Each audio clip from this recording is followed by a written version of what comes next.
Hey folks, Adam with 4 Delta again. It's 2025, it's a whole new year, and we're already off to a great start.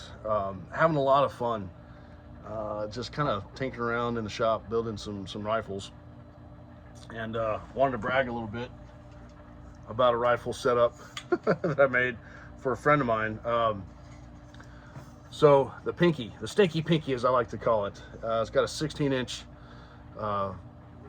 223 Wild barrel that has been compensated something fierce. Look at that compensator.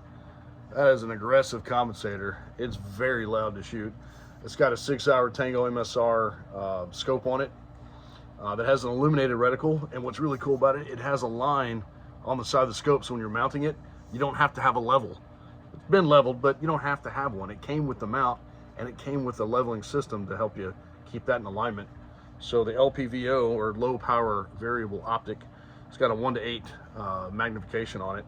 And what impresses me about this glass is that it's very clear, and you don't get that little fog around the edges when you zoom in all the way. So if you're shooting up close and you just got a little bit of magnification on there, a 1 to something power there, like 1.5 is the minimal zoom on this one. It's still clear. You can still shoot close up and not strain your eyes. But if you want to zoom it all the way out to that 8 power, that's really cool. And the illumination settings on here you can change. Yes, it does go to 11, not just a Spinal Tap reference. Oh, it goes to 11. Yeah, chewing gum, smoking a cigarette. Some of y'all will get the reference. But the brightest setting is 11, and it is super bright. So on a bright day like today, the sun's out. It is very bright out here today, and you turn it on to 11, you can still see it. So not that you need it on a bright day, but just the same. Had a lot of fun at the range last week test firing this. I shot 223 Remington out of it. I shot green tip 5.56 NATO, the 62 grain. It shot all the different rounds I could find for 223 and 5.56, which is what's great about 223 Wild. It'll shoot all the different 223 and 5.56 ammunition. So if there's ever a run in the store and you can't find what all you're looking for and you have to sell for something, you're not worried about whether or not the 223 is going to shoot properly in a 5.56 barrel. You're not going to worry about, oh no, I can't shoot 5.56 in a 223 barrel at all. So this one just kind of bridges the gap. It eats everything, you know, love it. And as for the pink, some guys kind of snickered at the range when I pulled this out of the bag and started getting set up. But when I shot, this compensator makes it so much louder because it ports the gas at the 3 o'clock, the 9 o'clock, and midnight positions. And it's so loud. They thought I was shooting like some huge caliber, you know. It's like, no, it's just 223. But what that does is it takes so much of the felt recoil out, and it helps keep it flatter, so when you're shooting, it's not popping off as much. You don't get as much muzzle flip. So it makes it a lot easier to shoot, actually. It's just a little bit louder, so you gotta have some really good ear pro. But a lot of fun shooting this at the range. So that will go out to the client this week. So that's got to ship out of state, so I got to send it off to another FFL.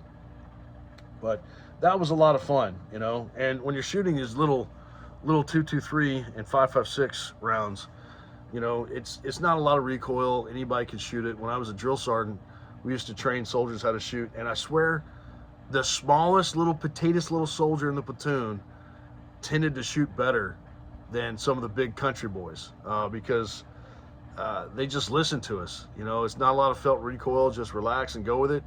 And you know, once they get comfortable shooting, they were shooting really well.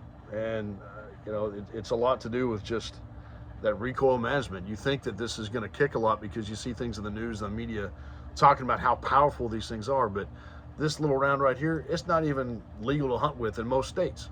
You can't hunt deer with this in most states. You might be able to shoot groundhogs or coyotes, predator hunts, things like that. But no, you got to have something bigger. So not long ago, I guess it's been a while, but not too long ago, they came out with the 300 Blackout. Now 300 Blackout is still a mini action, like 5.56. When you look at them side by side, the 300 Blackout has got a 147 grain bullet, this one does, versus this little 62 grain 5.56. So this has got a little more thump to it. A lot of the door kickers wanted something that would penetrate better and didn't have to worry about shooting a bad guy with a 5.56 and they have to keep shooting to get them to stay down, versus a 300 Blackout, they shoot them once and they go down, they stay down. So that was developed to deliver a lot more kinetic energy, a lot more power, um, but it doesn't quite have the same range as 5.56 when it talks about how far you can still accurately shoot it.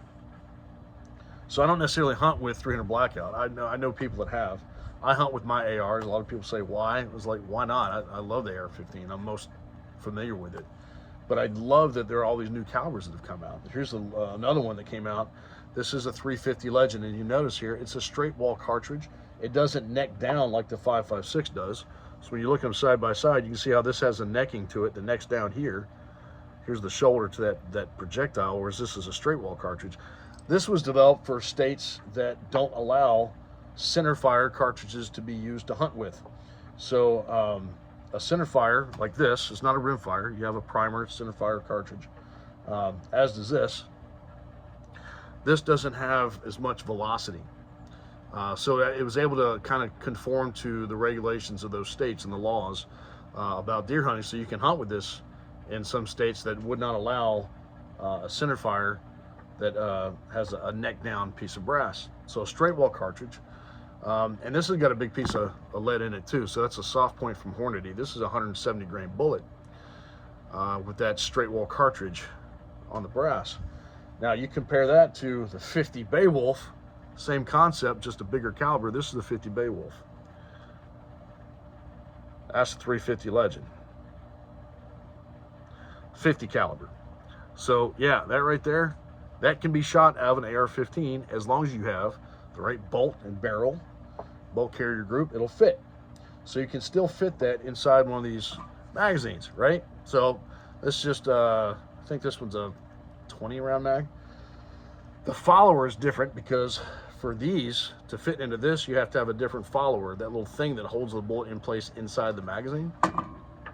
So, yeah, kind of hard to find those. You have to get a whole different magazine to fire something like that out of an AR-15. Now this one is the 50 Beowulf. This is Chamberlain 50 Beowulf. This was built by Blackside Gunworks.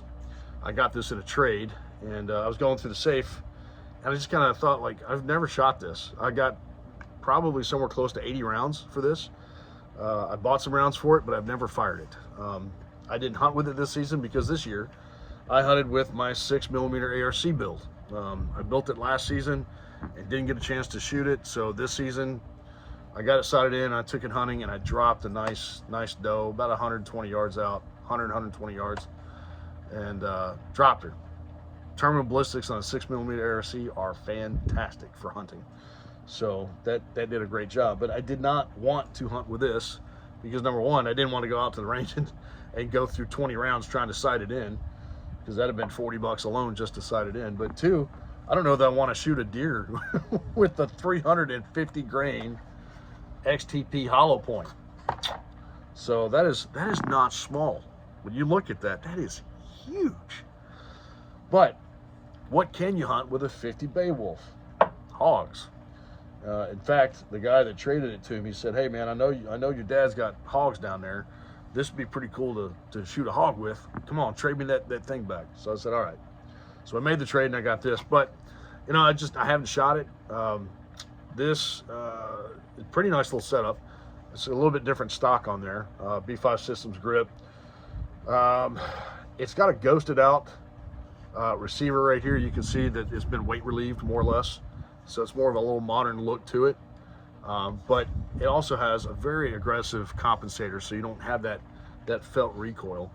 And with the mini action, there's not a lot of recoil, but with a 50 Beowulf and an aggressive compensator, it's gonna be loud. So for something like this, you gotta have better ear pro. But I'm kind of in a conundrum. I'm trying to think whether or not I should keep it or get rid of it. So let me know in the comments.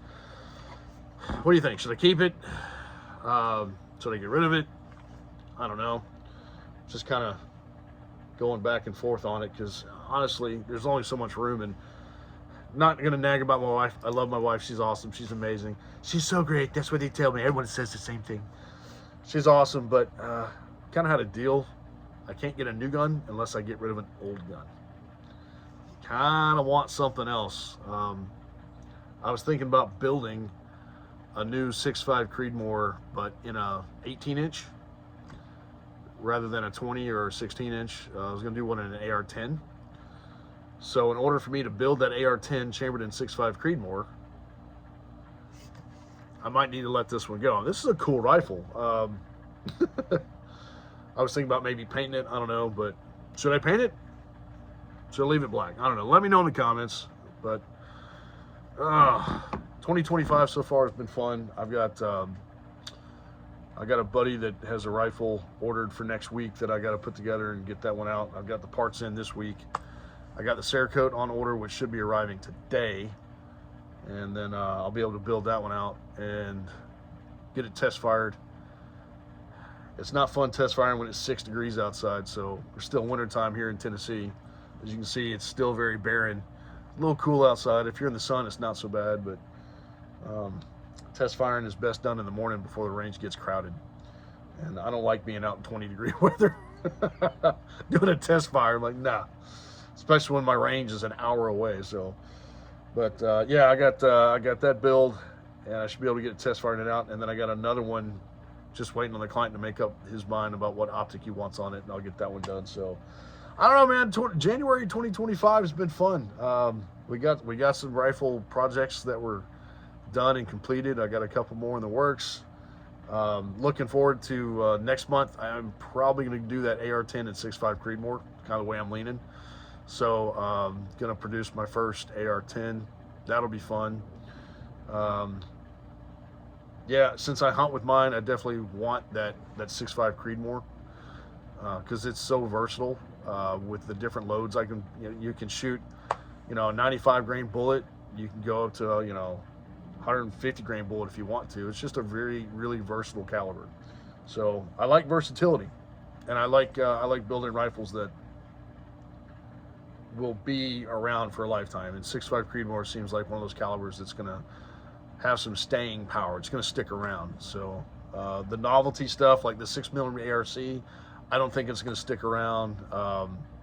350 Legend seems cool, and I did build one for this round, and it did shoot very well. I just didn't get around to hunting with it, so I might do that next year. It's kind of like a 30-30. It's a big, heavy, slow bullet like a 30-30 is. It's a great brush gun. So maybe if you're hunting in a dense terrain, if you're in the bayou, if you're out in the woods somewhere, maybe somewhere thick. But I'm on the edge of corn and soy fields, so I got nice, long, open shots. So that Creedmoor is just a little bit more suited to the type of hunting I'm doing these days. But it kind of depends on the territory you're in. What's your terrain looking like? But this bad boy, hey, come on. First world problems. Do I stay or do I go? But in the meantime, y'all, get out to the range, shoot while you can. Get out there. Don't wait until deer season shows up and be like, oh, I got a sight in my rifle. Like I did this year. Take it from me. So that said, man, y'all shoot them straight. Have fun out there. Be safe.